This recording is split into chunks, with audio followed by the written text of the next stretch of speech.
Tulong-tulong ang Indonesian rescuers para makuha ang bangkay ng babaeng turista na nadulas habang nag-hike sa Mount Rinjani, isang aktibong bulkan. Inabot ng 4 na araw ang retrieval operations para sa Brazilian tourist dahil sa makapal na hamog at matarik na terrain. Noong nakaraang buwan lang, isang Malaysian tourist ang nahulog din sa bangin ng Mount Rinjani, na second highest volcano ng Indonesia.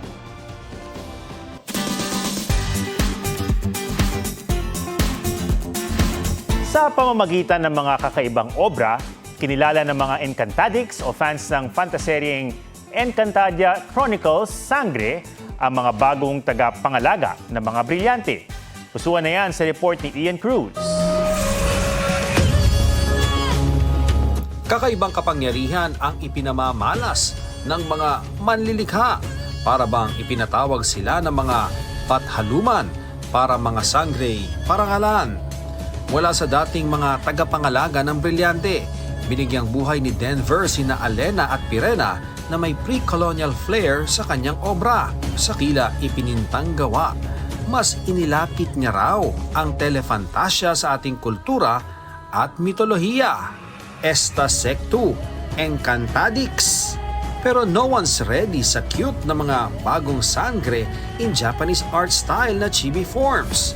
Sina Flamara, Adamus, Dea at Terra.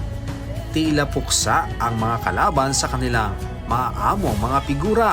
Pero personal na koleksyon lang ang mga ito ni Kyle. Meron din siyang version ng mga OG sangre. Obrang may halong tapang at tibay. Ito ang kape sa abaka artwork ni Joanna.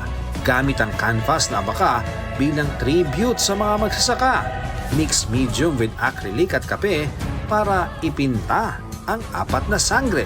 Senti nga ang ilang OG Encantadia fans sa bagong kwento. Tulad ni Maika na idinaan sa digital art ang muling pagsubaybay sa mga sangre. Halos 4 na oras din inabot ang bawat obra ng mga tagapagmana ng brilyante. Sa mga likhang ito, husay at galing ng mga Encantadix ay kitang-kita. Kaya naman para sa inyo, Avisala Esma. Ian Cruz nagbabalita para sa GMA Integrated News. Huwag magpahuli sa mga balitang dapat niyong malaman. Mag-subscribe na sa GMA Integrated News sa YouTube.